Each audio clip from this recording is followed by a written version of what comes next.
Welcome to the Political Risk Podcast, an independent podcast focused on geopolitical risk to serve decision makers working in specialty insurance markets, reinsurance, and beyond.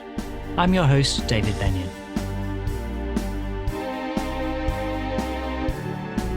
Well, the day this podcast goes out, Thursday the 28th of September, is World Maritime Day.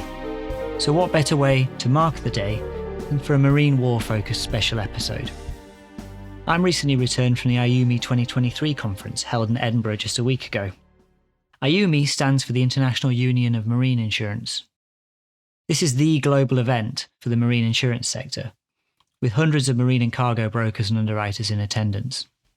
I'm pleased to say that I recorded 2 key interviews for the podcast while I was there, and I'm happy to share those with you today.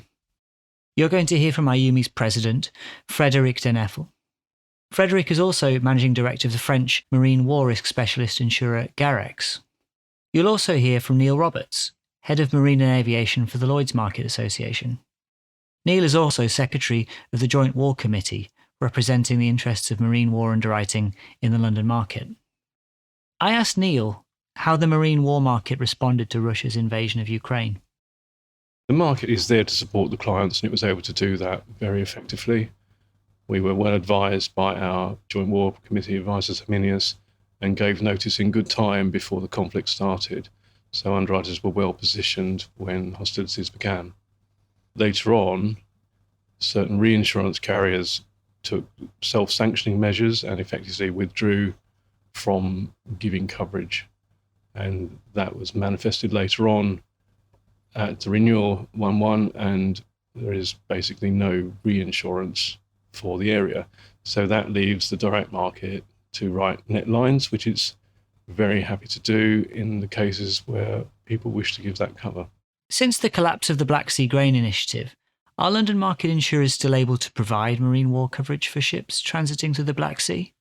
Certainly there is appetite to support clients, but at the moment there's a pause while the charterers decide what to do. So those underwriters still in the market and willing to write risks are still there, but they're not seeing anything to quote on, really.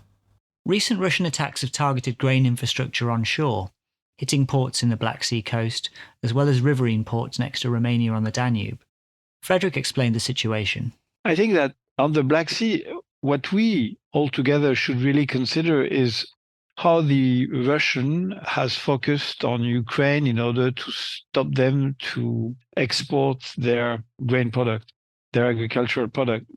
Since July 2023, we have seen a new situation starting after the end of the initial grain corridor initiative. We have seen that the Russians have focused on harbors facilities in Rina and Ismail to destroy the equipment which are necessary to load the vessels. We understand and we know, and everybody knows, that you need specific onshore equipment to load a vessel with grain. Russia knows that. They know perfectly how it works, and they have focused on destroying those harbor facilities, meaning that what is interesting for them is to disrupt and deeply the ability of Ukraine to load and to organize and to streamline the export of their agricultural products. If you destroy the harbor facilities, you create a real problem. You don't have to destroy a vessel. You don't have to put yourself in danger in terms of diplomatic relationship. You just have to make sure that Ukraine cannot load anymore their cargo. And this is what they have been trying to do. They have started in Ismail, they have started in Cape Town in Reni, they have kept on also in Odessa, in the area of Odessa. They are constantly destroying the harbor facilities, which means that they are trying to stop the logistical, I would say, means and structures in Ukraine for them to be weaker in terms of shipping out their internal agricultural production. This is a fact. I mean, you can see it, you can observe it from the beginning of the latest phase since July. And I think that this will keep on. I mean, it's not too difficult for Russia to keep on destroying those infrastructures into harbors. And for sure, it's certainly putting any kind of ship owner under a question mark. As a ship owner, when you send your vessel into some areas, you want to make sure that the vessel will be involved in limited time for this shipment, for this voyage. When you know that the infrastructures in those harbors are not available anymore, or may not be available anymore between the moment you start the voyage and the moment where the vessel will be able to load, then you realize that your trip can last much longer than originally expected. And therefore, you might hesitate to send your vessel into such area. You don't want her to be stuck there for ages waiting for the cargo to be loaded. It's worth noting that it makes sense for the Russians to hit this kind of infrastructure with their missiles, given the limitations of their weapons and the intelligence they have. Russian missiles aren't as precise as Western smart weapons. Russia also lacks the kind of dynamic, real-time, often satellite or electronic warfare-fed intelligence to hit targets that can move quickly. Witness their failure, for example, to knock out Ukraine's air force, which dispersed and moved around quickly to different bases in order to evade Russian missile attack. They simply haven't managed to take them down in more than a year of fighting, despite being tipped to do so on day one. Unfortunately, all of this means that large, static grain infrastructure will continue to be an attractive target for Russian missiles. Despite the risks for shipping in the Black Sea, on September the 22nd, the Aroyat, a bulk carrier, left the Ukrainian Black Sea port of Chernomorsk after loading 17,600 metric tons of Ukrainian wheat bound for Egypt. A few days earlier, a much smaller vessel, the Resilient Africa, left, testing the route with a cargo of just 3,000 tons. I quizzed Neil about whether these vessels represent an anomaly, or could they be the first of many transits to come? It's an anomaly in that there's nothing been going for a while, but strategically you would think it makes sense to do what might be described as a test voyage in, with relatively small tonnage. What was slightly surprising is that it wasn't publicised, because everyone is watching, and therefore basically it's quite difficult to sneak in. So perhaps it would have been strategically better to have publicised it, and then any response would have been even more public, if you like, and attracted negative publicity, which is not desired by the Russians. In terms of what happens next, that's the thing everyone doesn't know the answer to, so it would make sense that if they were to come out unmolested, then a couple of bigger ships should follow in to see then what is the Russian reaction. And of course, until that's clear, there will be a perceived enhanced risk of quite some size, and we can hope for the best. There's going to come a point where the Russians have to enforce their embargo. It hasn't been declared, but it would be effectively enforcing an embargo, or to make a virtue of not doing so. I also asked Frédéric about the many risks the ships face when making such a potentially perilous voyage to and from the Ukrainian ports. First of all, whenever a vessel is sailing around this area close to Ukraine, whether it goes to Ukraine harbors or whether she has left Ukraine harbors heading to Bosphorus, for example, one has to think about floating mines, and this is something which can be a real concern. Obviously, Ukraine government and Ukraine authorities have done a lot to control and make sure they could identify all those floating mines, but you cannot 100% be sure that such control will be accurate. So that's certainly the first problem. The second problem is about any kind of threat coming from the Russian Navy, considering any kind of, I would say, thing that you can consider like missile, like being arrested by some Russian vessels at some stage, like it has happened in August, where one Turkish vessel has been stopped by Russian Navy, visited, and then left to keep on sailing. So there are several problems which can be linked to that. The arrest of a vessel by the Russian Navy is not to be considered as a remote risk. One could decide on the Russian side that they will control some of those vessels and maybe arrest them at some stage under conditions which are not under control, really. So there are several threats, and those are still there, even if you also can consider that Russia might not be so decided to attack and destroy merchant vessel as long as this could create some diplomatic issues with the countries behind any vessel which could have been attacked, like the flag states or like the owner state or like the registered state where the vessel was registered. So even if one can feel that this is not something the Russian would do on a kind of systematic basis, all of those types of situation can happen. And this is why it gets so difficult to insure those vessels going in that area with so much uncertainty. This is, I think, what the risks are concerning the vessel. And do not forget, please, that we're not only talking about the vessel, we're talking about the crew on board, and we're talking about the cargo on board as well. There are basically, I would say, three main, let's say, interests which are involved into those voyages. And the most important of them is certainly the crew. If ever there is any problem with the vessel, the crew will be the first to suffer at such situation. And I imagine that as an owner, you have to think twice before sending your crew plus the vessel in such area. Frédéric also spoke to me about the difficulties that any salvage company might face. That's certainly another issue which comes on top of it. Any kind of damage that a vessel could suffer, even if you're talking about a pure and simple internal problem like a machinery damage or a rudder damage, the vessel becoming, I would say, unseaworthy, she would need the support of a salvor or a tug.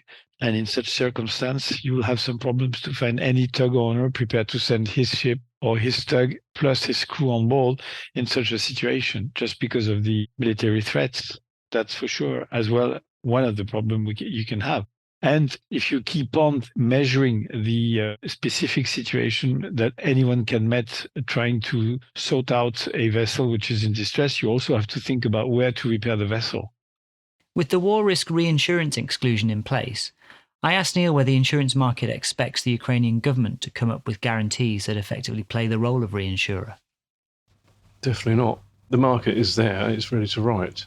There are schemes, of course, behind the scenes. We haven't seen them taken up, certainly not activated. We are aware of approaches to certain parties, but at the moment, the market simply is on its own and relatively happy to be on its own. We've been working without reinsurance for a while, so there's no great need to have it. I mean, obviously everyone would prefer to have a backstop of some kind, but it's got to be practical, it's got to be linked in, and it's got to be there for the duration. The Dark Fleet was the focus of one of the most engaging and controversial presentations at the IUMI conference. The sanctions in place against Russia have driven away insurers from covering these ships.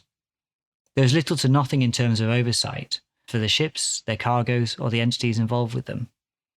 Not only are these ships in the Dark Fleet keen to hide their activities, such as by turning off their AIS transponders, but the ships themselves tend to be older and less well maintained. Research by Lloyd's list intelligence analyst Michelle Wieser-Bockman indicated that 535 tankers make up this vast, shadowy fleet, representing 12% of the international trading fleet. 2 in every 3 tankers that shipped oil from Russia in August were not compliant with G7 sanctions, she noted. Bockman's presentation warned about ship-to-ship transfer hotspots, where Dark Fleet tankers congregate to transfer oil without being observed. Usually international waters, such as the Mid-Atlantic, the list of hotspots also includes Southeast Malaysia, West Africa, Ceuta near Gibraltar, Kalamata in Greece, Kavkaz in Russia, and Iosu in South Korea. There were 8 incidents involving sanctioned oil tankers reported in 2022, including the destructive explosion of the Aframax tanker Pablo, which caught fire in Malaysian waters in May and left several members of the crew missing. Because this ship was part of the Dark Fleet, salvors were unable to board. Fortunately, there was no other vessel involved. But had this been a collision or a ship-to-ship transfer, it would have been a completely different story. The burnt-out wreck of the Pablo remains at anchor, and the owners are impossible to contact, leaving the authorities with a significant headache.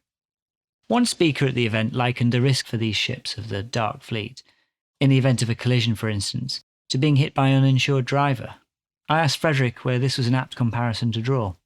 The difference between being hit by an uninsured driver and by uninsured ships is that in some countries, and maybe it is the case in UK, the fact that you're hit by an uninsured driver opens up a possibility to have the support of the local state, which will come and pick up any bill that cannot be paid by the uninsured car driver. Where in our case, when there is no insurance behind a vessel after a collision, there is no one to pick up the bill. There is no one who will be able to support the victim, so to say. And therefore, it's a matter of insurance. I mean, if you have a vessel fully and regularly insured, which is hit by another vessel which is not insured, the damage suffered by the one who is fully insured will be paid 100% by his hull and machinery insurers, okay? Therefore, there is nothing that can be prejudice for the original regularly insured, should I say. When it comes to the liability of our insured, we will have to wait and see what is claimed by the dark fleet, so to say, owners' vessels. If they want to claim something, they will have to be able, on their side, to build up some kind of scenario to demonstrate that they will be able to pay some of our losses. Into a collision, there is no case where somebody is liable 100% and the other one is innocent 0%. It's always an apportionment of liability. So therefore, anything which can be considered here is that anyone coming from this world, or grey fleet world, without any insurance, claiming against a vessel which is, so to say, regularly insured, might also be in a very difficult situation to obtain anything from us, as long as he's not able to put up anything on his side. In terms of collision, once more, it's a division of risk, it's a division of liability, and each of the vessel pick up one part of the bill. But ultimately, you have to bear in mind that the insured, which is regularly insured, will have the full support of his insurers and P&Is without any limitation, or the ones who are provided by the contract which are in place, and his ship owner will be fully indemnified by his hull and machinery insurers or his P&I. So he will not suffer from such a situation. The case is different when it comes to a pollution, for example. If you have the Pablo, which goes through a major explosion and which spills, let's say, 5,000 tons of oil on whatever beach you can think of in Malaysia, Malaysia will not have anyone to pick up the costs of cleaning the beaches. Therefore, the Malaysian government will have to pick up those bills and pay for it, meaning that people who live in Malaysia and pay taxes will be the one ultimately bearing that kind of expenses. For all those coastal states allowing those vessels to do what they are doing, to have in mind that the kind of risk they are taking.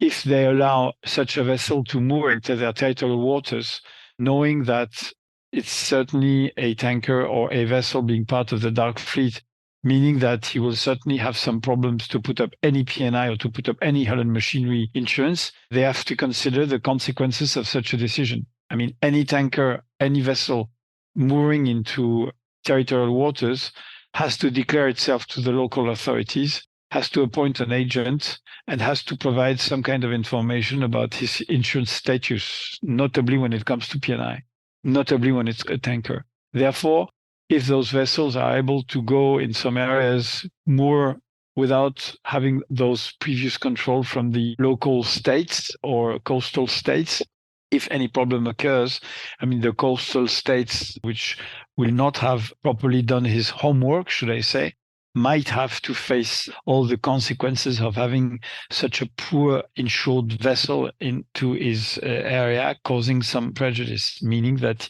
he will not have anyone to pick up the various expenses. Russia-Ukraine, of course, is not the only geopolitical hotspot. Minds are also turning to what could be a far greater threat to maritime trade and the global economy: simmering tensions between China and Taiwan.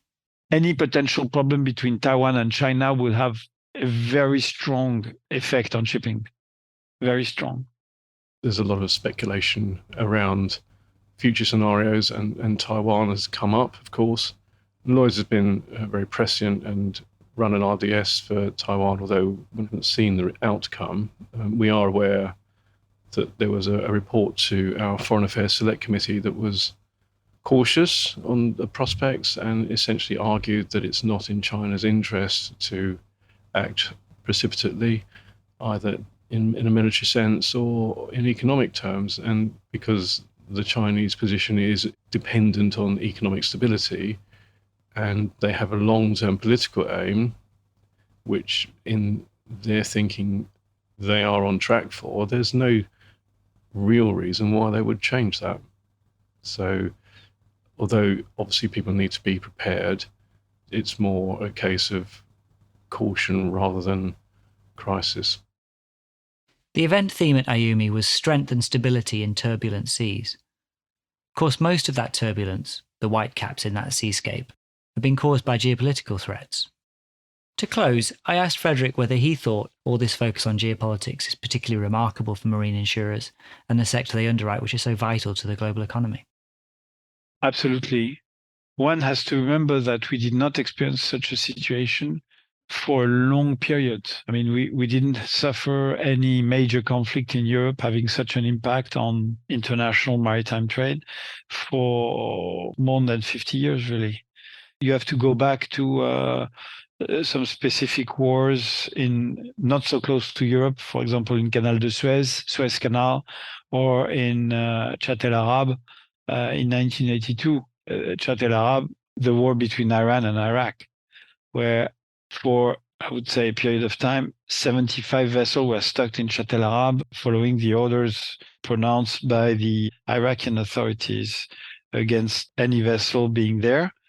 You had tankers there being involved into loading operations, which have been stopped by the Iraq government, and they never went away. They were lost after X months of being stuck there.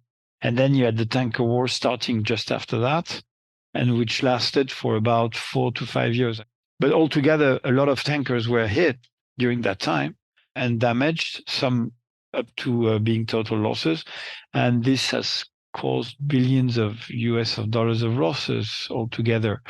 So therefore, it's not like it did not happen. It's something which did happen, but as you can see, long time ago. So we have totally lost the track with such events. And whenever I explain the situation of war risk, and whenever I go back to Suez Canal crisis, 6 days war between Israel and Egypt, when I go back to the Chat el Arab blockade, I mean, there's not much that I can see into the eyes of the people listening to me. I really have to go back to the history and try to give some details. But since then, nothing had happened. This is why we had forgotten that on the marine insurance side, we are also exposed to war and war risk-related perils, which is something that was not felt as being so important for marine insurers. We felt that globalization meant peace. And as long as peace is there, or theoretical peace at least, which means that as long as you're talking about cyber threats or cyber risk, you're not really talking about damages to ship, damages to cargo, therefore nothing really to consider.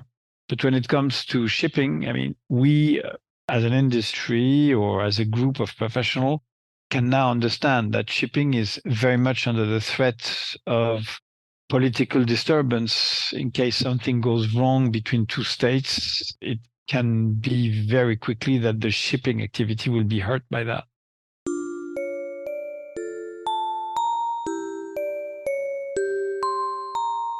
Thanks for listening, and see you next time, which will be discuss either Latin American political violence or African food security, whichever episode comes out first. You've been listening to the Political Risk Podcast, hosted by me, David Benyon. My guests were IUMI's Frédéric Denèfle and Neil Roberts of the Lloyd's Market Association. Production is by Peter McGill, and Lawrence Durkin provided the music.